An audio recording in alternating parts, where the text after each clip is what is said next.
Hello, can you hear me? Yes, you were on mute for a second. I was on mute, and I think we're live. I'm not sure if the jingle worked, but that's okay. We're just going to go live because we're 6 p.m. here in Israel with the Jewish Women Entrepreneurs Podcast. And I'm so happy to welcome Angela for this interview. Hello, Angela. Hi, I'm so excited to be here. I know, Thanks, and I know it's Emily. so early for you in California, so you had to get up early on a Sunday morning for us. But this is part of the global, being an entrepreneur on the global scene today. We have people, we talk with people from all over the world every time. So let me start by telling you who Angela is and why we thought that she was a perfect fit for the Jewish Women Entrepreneurs Podcast. And then we're going to go dive into questions. We have so many amazing questions to ask Angela for today. So let me start with her bio. So who is Angela? When Angela Engel launched a collective book studio, she wanted to build a different kind of publishing business, one that adhered to the author's vision every step of the way. Her experience in traditional publishing allows her to introduce beautiful books into the world, and she brings her passion for reading and sharing new ideas into every new project she undertakes. For many years, she worked in sales and marketing for leaders in publishing, and she is an expert in the publishing industry. Now, with a collective book studio, she has the opportunity to provide authors the support they need to get a book out into the world from start to finish. During the quarantine, Angela has raised more than $35,000 to create and distribute 10,000 face shields through the US. In her very little spare time, she loves running and cooking. Angela lives in California with her 3 wonderful daughters and her equally wonderful husband, Dan. Wow. Thank you so much for being here, Angela. I know that your bio says only a little bit of what you've done. It's already an amazing bio, but we have so many topics that we want to discuss with you. And the first one being when we read the collective book studio and we read the traditional publishing world, I would love for you to start from there. Tell us, like, what is the difference between collective publishing, traditional publishing, and tell us a little bit how your publishing studio is different than any other studio. Yeah, so I come from the traditional publishing world over 20 years ago. I had the great privilege of there's a New York Times bestseller called The Four Agreements here in the United States. It's translated in lots of different languages. So, and I was part of that team. I was part of Power of Now marketing team, Cold Mountain. So I really saw this like huge boom of independent presses, and were able to make these like big New York Times bestsellers. And at the same time, there was something called Amazon, and they were doing a book retailer at the time. And so, and then I grew really quickly in my career. I went to 10 Speed Press, which published books like What Color's Your Parachute, but also big cookbook books like Cake Bread Sellers and Boulevard, really big cookbooks here in the United States, especially in California cuisine. Michael Chiarello's books I've done at Chronicle. So I moved to Chronicle Books. And within the traditional publishing space, there's a lot of what we call custom publishing, where a brand will support the book. Or, for example, when I worked on Top Chef's cookbook, they buy 10,000 units of the print run. So I actually was recently quoted about this, where I sort of believe like a traditional contract doesn't mean it's wholesome. Right. So I founded the collective book studio. We're going into year 4 with a bunch of insiders. Like we're editors, we're designers, acquisitions people. We understand production. We understand how to make a beautiful book. Now, mind you, this is in lifestyle and nonfiction space. This is not a memoir or a novel. I'm very clear that what my background is in food and wine and children's and in home, like gardening or nonfiction self-help kind of stuff. So that's what I publish because that's what I'm good at. And that's actually the pool of editors that I'm the closest to. And that's my team. And so we just make what we are doing is we're basically giving access to somebody to an entire team where we make a gorgeous book, just like you buy into the project like you would almost custom publishing, but you have full distribution, meaning I partner with Independent Publishers Group, and they have been around for 50 years, and they have actually global distribution. So our books are sold not just on an online platform like an Amazon platform or bnn.com, but they're actually sold within the retailers at the stores. Right. So maybe in order to understand also why is this so special, I think we have to go back to when someone writes a book, what are their options basically, right? When Yes. someone writes a book, their option is either to go to a big publishing house and hope and pray for them, their book to be um, accepted. Or today we also have, and we said we were going to talk about this also because a lot of people talk about print on demand, right? So I feel like there's a full spectrum between print on demand and very highly selective publishing houses. And it seems like your solution is a much more accessible solution to people who don't really want to go on print on demand. And that's going to be my next question, like what is the difference between what you do and going print on demand, and actually not being able to go to those big houses, publishing houses, who are so difficult to get in, and also where sometimes I understand you lose your rights as an author. So Yeah. can you tell us, like, we understand how you're a collective and you're not you're much more accessible and you're giving such a big team to anyone who wants to write a book, but what is the difference with print on demand, really, if someone wants to go that route? Yeah, I mean, personally, I think print on demand, maybe if you're doing like a black and white book that's typeset, that's fine. There's no like, you're not doing proofing, you're not really looking at the color, you don't have photography, illustrations, uh, that kind of thing that could work for. For me, it listen, someone can literally upload a PDF that they had their fourth grader do and print it on demand. So there's no quality control there.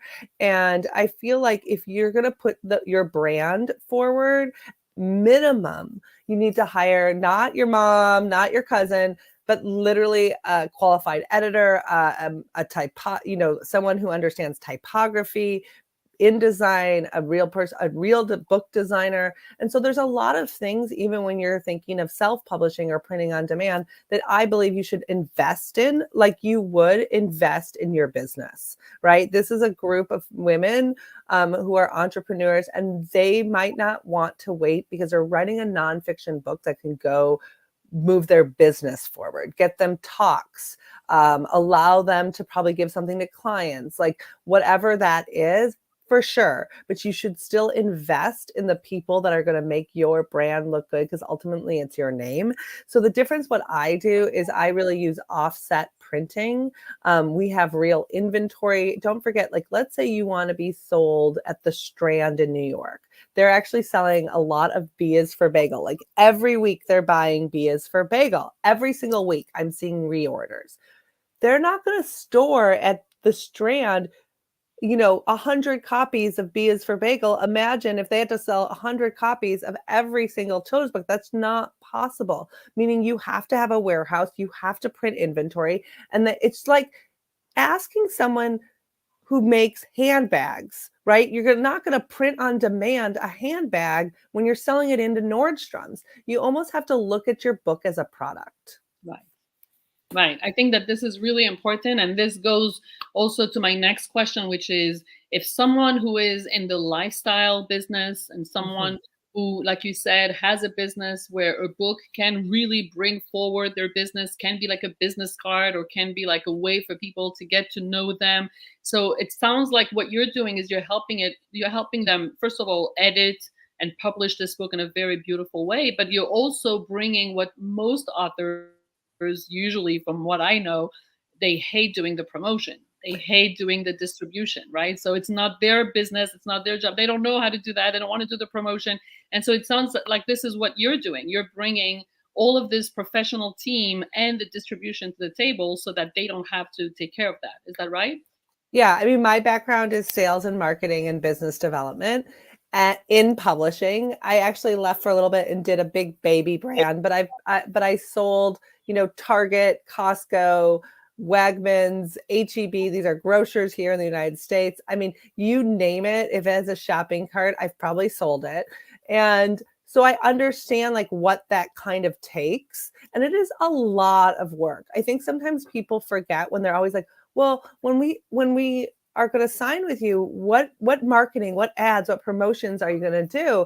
And I'm like, yeah, I'm not going to take out your Facebook ads for you. That's your role, okay? Whatever you're going to do with that. That is not what I do. But I do spend every morning when I wake up, I'm like thinking about, okay, how am I going to pitch this to Anthropology? How am I? And that I need a lot of visual materials. I need a lot of languaging. And I call that like that is marketing to wholesale. So that is what we do. And we don't charge our authors extra to try to get them into Michael's Craft Supply, for example. That is my role as a publisher. That you have been selected to be part of our brand, and I'm going to work really hard to try to get you into those places. Now, Wow. it's a risk, right?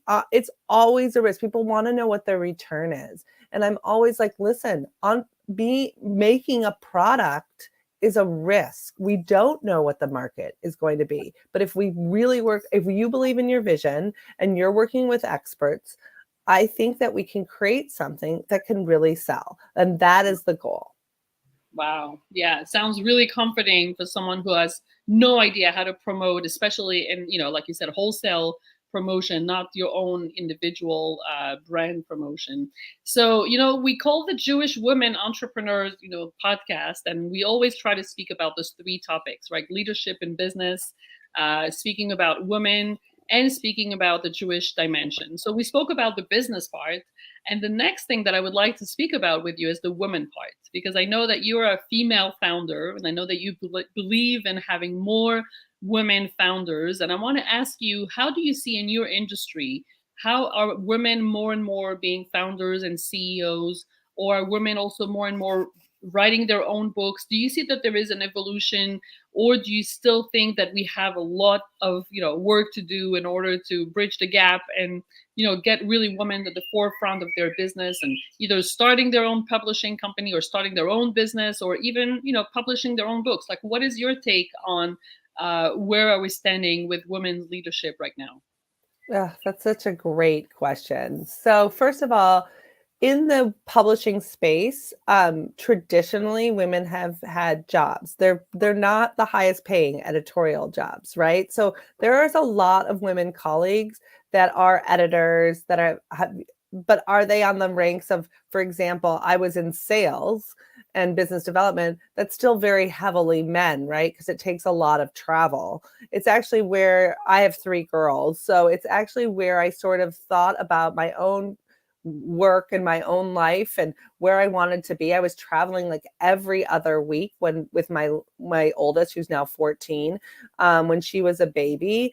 And it was a lot. And then I had another baby, and like it's a lot on your body. And then I got pregnant with a third baby, and I was like at a trade show, 6 months pregnant in heels. And all I wanted to do was like sit down. And I'm like the director of sales and marketing. So you're supposed to be up, and drinking and schmoozing with clients. And I was like, I'm just done, and like, so me, my biggest advice now, where I founded my own press because I thought that was really important. I feel like the senior leadership that I have, a lot of them are women, and I really value like a work-life balance. Like we work hard, but we also know how to multitask. Or if you want to go to, I don't know, the some kind of award ceremony, like you should be able to go. Travel, you need to ask like who in our team, like for example, I'm going to DC for a big conference because my senior marketing director was like, hey, there's something really important that weekend for my family. And I'm like, absolutely, I'll go to that. So I try to like make sure that yes, do the women travel? Yes, do we want the career? But at the same time, how do we create community where you feel you could at least say, hey, I'm looking at this in 3 months and I already know I have something for my family. Could maybe another staff person go? Like that is really where I feel it is more and more important to put women in senior roles and leadership, and for also women who have those roles, which like I do, responsible to make the your staff feel. Because yes, do I think there should be more women owned businesses? For sure. The reality is funding, right? Like, do I advise people to start to go your own press? Actually, no. Like, it is really hard. I'm an insider, like, and I think that that has helped to become a disruptor within the traditional space. But I think that if I feel like, you know, do what you do best. Like, let's say you own a lipstick company, you've been in the beauty brand. Like, if that's what you know how to do, then be a leader there. By how are you hiring? How are you setting policy? What's the diversity of your staff? Like that kind of thing. Right. So you're saying that the change really has to come from the inside. You're saying it's I not going think to be a big change that's going to, change, the way people behave or think, but more like if every woman is really making room for, our values, basically being aligned with our values. If my family is important, by the way, I can also hear now men that are saying, family is important for me and my children are important. And so I think that it's not only women or but it is, yes, the women that have brought those values in society, and now you're saying let's respect them even more, let's make room for them so that everyone is allowed to have a business and a balanced life, personal life. Yeah, and I think it's like for me to have these conversations with you so that I'm hoping other women leaders can like hear like, oh, like let's reflect, like, because I've had to be completely honest, women bosses who have not been great about certain things. And so it's really about also, if you have a leadership role, like what do you need to do? Because you have to understand like motherhood might look very different to you than someone else. Yeah, definitely. I agree. I definitely agree. And I have to say, as a business mentor, I see a lot of women, especially, I'm working with women, and I see a lot of women, not on the business owner side, but more on the writing the book side. I see a lot of women that have this idea of a book, that say someday they'll write a book, that have, probably enough material to write a book. But very often, and I don't know if this is the case, that's what you see. I see that there is a mindset shift of leadership, of saying I'm going to take that story that I have in my drawer or in the back of my mind, or one day I'll do it when I'll retire. I don't know if it's the same with men. I don't know, I can't compare, but I find that there is a mindset shift in terms of leadership to say no, the time is now. If I have a book to write, then I'm going to be that person that is an author that writes a book, and not just have an idea and leave it in the drawer. Do you feel like there is also a lot of work to be done in that area? Yeah, I mean, I think that the fact is that, publishing is hard because of access, right? I think we kind of talked about that about in the beginning of the podcast, and why I founded the company I founded is that, you know, you also don't want to wait 3 years. Like, let's be honest, like you have an agent, and then by the time it gets on a list, if you're lucky, then also don't forget your advance is an advance on your royalties, meaning it's a borrowed money. So let's say you get $10,000, okay, or $20,000 for your book, but then they don't publish it for 2.5 to 3 years, and then it's money off of the royalties, meaning Right. you're not even going to see that money until it's earned back. And so, what is that? Never, or in 7 years, 8 years. And by that time, you could have launched something really powerful. Maybe it was you own a yoga studio. I actually have a client, she owns a yoga studio, and she has a beautiful retail space, right, in her yoga studio. And she also has this kind of concept and ideas, and it's called the Possibility Project. And she was just like, this is ridiculous. Why am I waiting? I want to be able to sell in my yoga studio we're making the most beautiful, like, textured paper and foil and embossing for her. And the difference between my company is that she can buy at bulk for her yoga studio. I don't care. She gets that bulk price. She can sell there, right? And make a really good markup. And then I'm taking the same product and trying to sell it everywhere books are sold. So I Right. could imagine this book at these beautiful, this possibility kind of journal yoga kind of thing. Imagine this in other yoga studios. Imagine this at Whole Foods. Like, where am I going to try to sell it? Those types of places, right? And so she's excited because that could only help her brand get her name out there. And also, why would she have to wait? And this is actually the little dirty secret that's in publishing. I worked on books like the Twinkies Hostess Cookbook.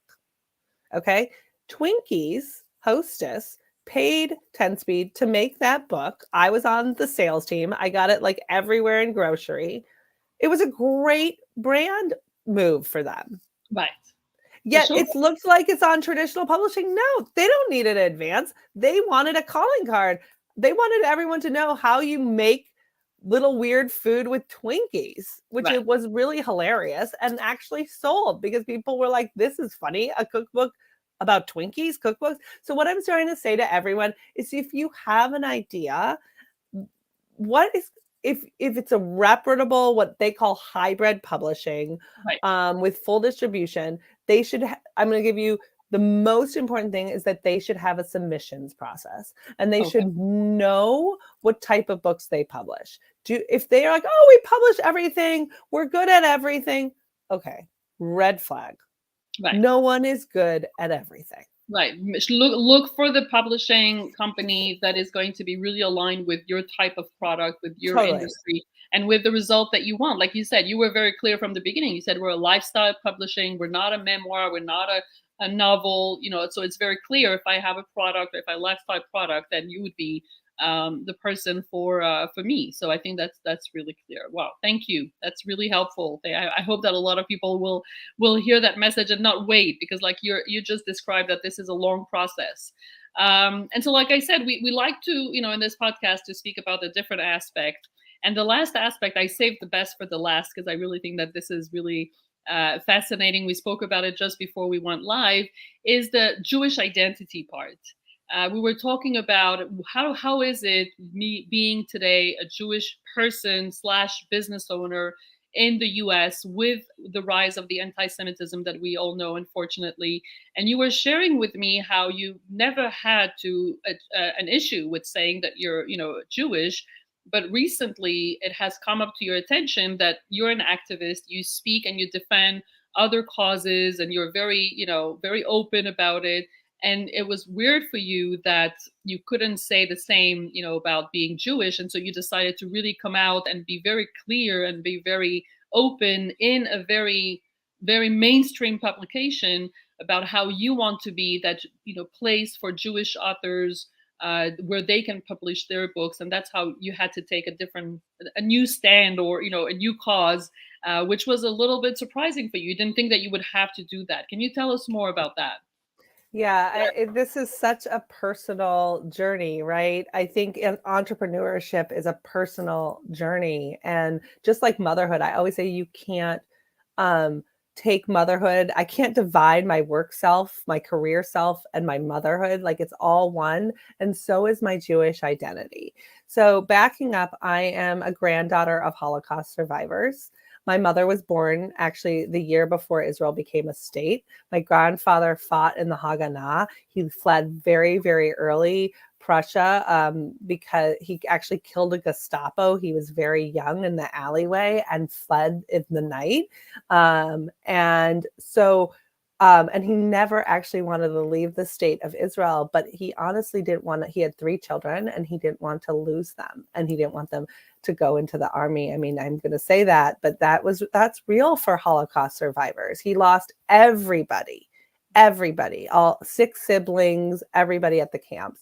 And so when I saw, like, for example, Mouse got a banned book in the United States and in Tennessee, and then it rose to these bestseller lists. And then at the same time on The View, Whoopi Goldberg, just sort of just spewed things that were just anti-Semitic and wrong about the Holocaust, that something rose in me. And I think it was because I also had an article published in Hadassah, which is a Jewish magazine, about Jewish voices. And I have a lot of Jewish authors. I have a cookbook called 52 Shabbats. I have a beautiful art book called Malka's Notebook that is absolutely gorgeous, on this journey, that's coming of age story of this young Jewish woman. And I have Jewish authors who are doing parenting books. And I have a children's book called Enamel the Camel, where it's like set in the desert by a Jewish comic. And so I was thinking to myself, I can't just be silent. I can't raise $35,000 and 10,000 face shields at the start of the pandemic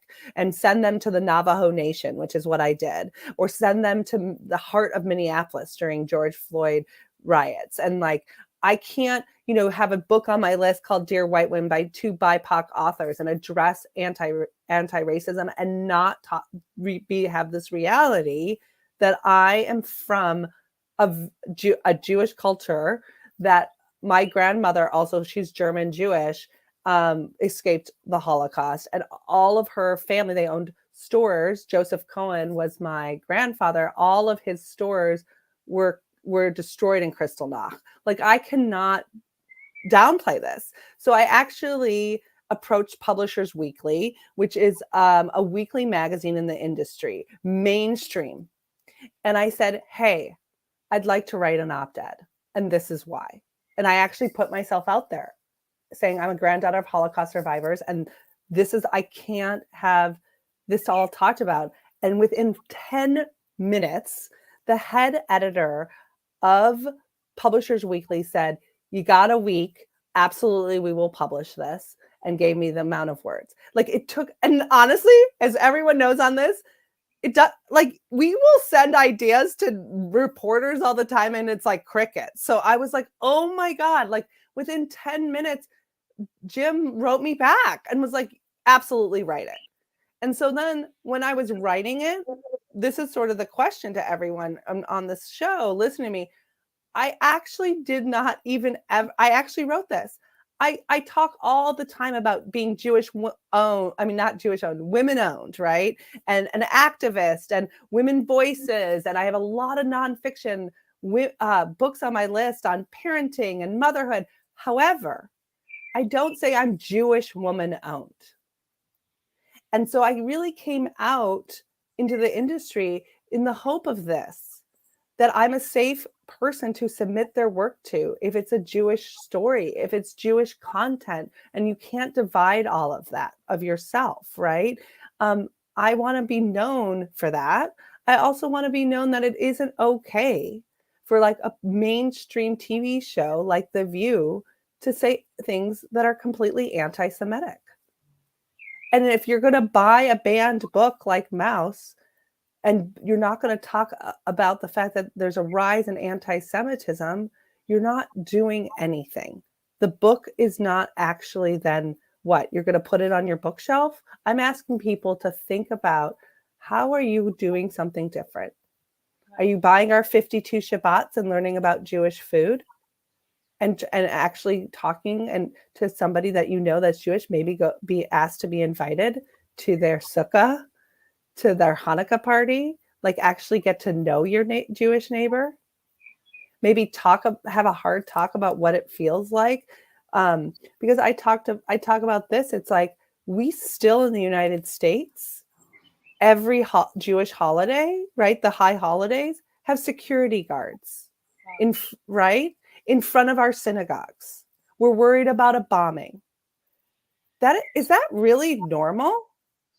I just want everyone to understand, like, who's not Jewish, maybe who would see this. Like, I know the Jewish women are going to nod our head, but also all of us to feel we can step into our own power and say, wait a second, it is not normal that we have to have, outside of our holiest holidays, Rosh Hashanah and Yom Kippur, security because we're afraid that our synagogue is going to be bombed that day. And that is just the normal that we're accepting here in the United States. So wow. I guess, yeah. So that's my dream. It's like, I'm raising 3 girls very powerful that are going to speak out against this, right? And teaching them, like, their mom is not silent. Right. And I think, like I told you before, I think this is so brave Thank because you. I know that so many people, and nothing, everyone does it as at their own time, and there's no judgment here. But I know that it's difficult for a lot of people to come out really clear. Like you said, there are so many causes that especially Jewish people are defending, are very vocal about, and are always there to defend because they know what it is, or we know what it is to be a minority. So we identify with all the different causes. But being able to really say, yes, this is me, this is my identity, and this is what I believe in, and having to face maybe some people that are not going to like it. Oh And yeah, it's a risk. And I it is. want I mean this was huge for me, and it's a risk that I don't take lightly because I know it, right? Grandfather, my grandfather, I mean, I was close with my grandmother. I have a picture of my grandmother at 17 years old in her father's stores in Germany that were completely destroyed. Her uncle, he actually also owned stores and committed suicide after his was destroyed in front of a train. These are the stories that are my family history that I feel the world does need to know, but it's a risk. I'm very keen because, hey, people might go, I'm not going to buy that book from that company. Yes, am I going to be targeted? But I don't. I feel it's more important for me to stand because honestly, once I wrote this article, the amount of people that contacted me on LinkedIn, that sent me private emails that said, "Thank you so much for writing this. I'm a Jewish woman and an editor in this company, and I never said anything. Like this validated me. Like this, all of the wonderful emails was worth it, and the messages on LinkedIn." Definitely, definitely. And also it's about, like you said, it's about a piece of you, right? It's about being aligned with all the parts that we are. And if it doesn't please some people, or if it's going to make other people run away, then be it. Because anyway, you don't want to work with those people. So that's Yes, I actually am writing an op-ed piece, a narrative story for Motherly right now, a pretty mainstream, and I think the title might be something like "I'm exhausted." Why I told you this, like I'm exhausted of the assumptions. I right. am like I think that the biggest thing I want people to own when I write it is get to know me. Don't assume when you just look at me who I am, and then when I tell you that I'm Jewish, don't also just assume all these things about me, right? Instead, get to know me and my values and who I am. And I think that that's the place that I'm hoping humanity can get to, because I think I'm kind of exhausted on both sides, right? The left, the right, the middle, Right. where Right. everybody's continually making assumptions, and these assumptions are often coming from a place of anger. And I think that the world, in order to heal, we need to come honestly out of a place of compassion and love. Definitely, definitely. And I think that those assumptions are just at the base of all racism, right? Because Yes. that's how it starts. And so I think that your words are so, it's so brave to be able to say it, and it's so you're so in your right, right, in your power when you're saying this, and we can see it actually even when you speak. There's this. Ah, Yes, yes, because you're being yourself, and I think that this is what resonates, and this is what is aligned, and this is what people feel, and so it is going to attract the right people, meaning the people that are really connecting to that way of seeing, whether they're Jewish or not, right? I know. It's I'm going to just show you this book, right? Yes, This is Malka's notebook. I mean, just take a look at how gorgeous this art is, wow, and it came to me. Oh, so the difference between me and a traditional house is I don't acquire the IP. So right, the artist and the it's a big writer one, own the art. So look at this. I mean, it's just absolutely phenomenal. right, I don't so but it came to me this weaving story and this memoir, and I was like, we got to strip the whole memoir out, and we created this book. And that's where I say I want more people to understand what the creative process is that right, you might have like a crazy manuscript and all this stuff, and how we could create matching the words with the art, that's like all of what we do because we envision the end product in the book. And this book is unreal, but um, I don't think a non-Jewish publisher could Right. have saw what I saw. Because Yes. when I got them, everyone's like, "What is this?" And I was like, "Oh my god, I'm a comparative lit major, and I loved The Red Tent by Anita Diamant. I loved that book." And I was like, okay, I read Jewish feminist stuff and all this stuff in college. And I'm like, we can make this book, right? We can Right. make this. But I don't know, honestly, if I was trying to submit that book in mainstream publishing, that if you're not a Jewish woman, would have been like, what is this thing? I want to just like put it on a slush Yeah, of pile. course. There's a special sensitivity, there's a special Yes. understanding, a special connection, definitely. Wow. Yes. Angela, thank you so much. I feel like we can go on and talk for Totally. more, but we try to make those episodes half an hour so people really enjoy listening. And I'm sure that they'll be able to be in touch with you if they want to know more about that process that you spoke about, which is so important. If they want to know more about what is different with your way of publishing, and also, if they want to support you in all the causes that you support, I think that it's very important and definitely aligned with our values at the Jewish Women Entrepreneurs Podcast. So I said in the beginning there was a big reason why we wanted you on our podcast, and I'm so confirming this because this is exactly the type of stories and the type of testimonials that are making us stronger as a collective. And hearing one story and another one and another one and another one, that's how we build a movement. So thank you so much.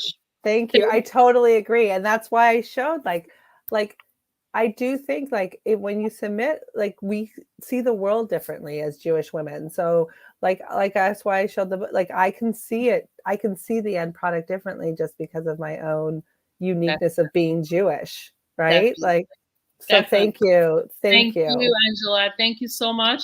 And we'll see you, everyone, next week for another episode of the Jewish Women Entrepreneurs Podcast. Bye, everyone.